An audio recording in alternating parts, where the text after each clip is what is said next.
Well, well, well. Colour me surprised. Turns out I was wrong. Dragon Age Veilguard, is actually the greatest video game ever made. Just look at these reviews from the corporate dogs. Expert, really super trustworthy guys in the mainstream media. These guys are throwing 9s and 10s out of 10s around like it's going out of fashion.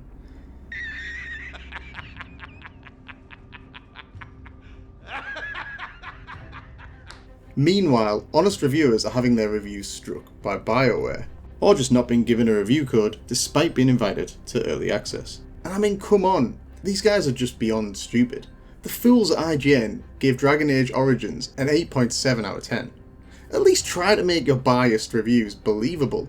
You cannot possibly think that you can sell the lie that Veilguard is better than the OG. You liar! Come on, BioWare is a studio in ruins, and you're honestly trying to say this game is better than the original Dragon Age. This kind of barefaced deceit is disgusting. Though I am all for it, the death of the access media and these large-scale fake gamer companies, only interested in politics and activism, can't come soon enough. We all know this game is a steaming turd. Even you hardcore Dragon Age fans have that little voice in the back of your mind telling you the truth. Search your feelings, you know it to be true. Will it sell? Yeah, I think it'll shift a fair few units. But the real question is, will it sell enough to make a profit? And call me Thomas, but I seriously doubt it. Look at this early review from SkillUp, who aptly summarises some of the flaws he found in the game. Dragon Age the Veilguard apes the most superficial elements of a BioWare game, making no effort to modernise what is a now fairly dated formula, while delivering absolutely none of the writing, characterisation and imagination that made its previous games so great. The writing is frankly terminal. It lacks any nuance or wit or wisdom. It cannot communicate ideas except to say them aloud to the camera. It manufactures petty, unbelievable tension because it doesn't know how to create anything more real, and it's too scared to ever be truly confronting or dark for fear that it might make the audience uncomfortable.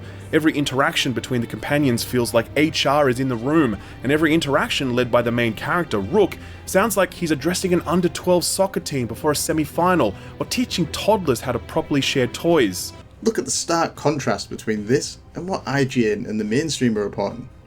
How could they be so different? I mentioned it in my previous video, but the art style is something that I really just can't get away with. And look at this from Wolfart FPS, where he compares a lot of the original character models to the Veilguard versions. And I have to agree with his description, where he calls them goofy. They just look childish.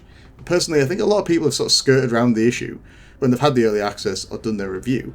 But I honestly think most of these models and this design choice is left over from when the game was supposed to be an MMORPG, and they just went with that style. Skillp also shows this awesome piece of narrative in their review. Rick, you clearly find talking about dragons boring. What? How? Who doesn't like dragons? Aren't you curious why Tash likes them as much as you like necromancy? The question crossed my mind. And maybe Emmerich could help demystify magic, Tash. See what I mean? That is not how you speak to adults. That is how you speak to a toddler when you are teaching them to share their Optimus Prime toy with their little brother. Then we have this Spanish reviewer, Natalia, who had her very critical review struck by BioWare. I particularly like how she calls this game the tombstone of BioWare, which coincidentally concisely sums up my impressions of the game. What does this tell you? Oh dear, we are in trouble. Well, it tells you that BioWare are desperate to avoid any significant bad press. Understandable for a product/launch. But going after dissenting voices usually has the effect of amplifying them.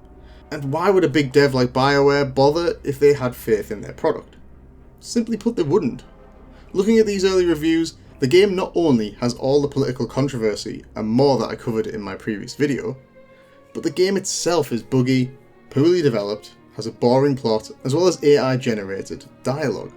All things that word of mouth will kill in time. But by stifling this at launch, I guess they think they might be able to hit a few targets, spend a few weeks on top of the charts. This is probably inevitable as the game has little to no competition at the moment, and that, combined with a pretty dedicated fanbase, will result in sales. But I'm giving this thing the kiss of death. and I'll be a monkey's uncle if Failhard outsells Star Wars Outlaws. If you value your time and money, I would definitely wait until your trusted reviewer has released their video, and we get a truer picture free of the blatant bias being shown by the Access media. Honestly, it's embarrassing to watch at this point. I do think this game will fail to turn a profit for BioWare.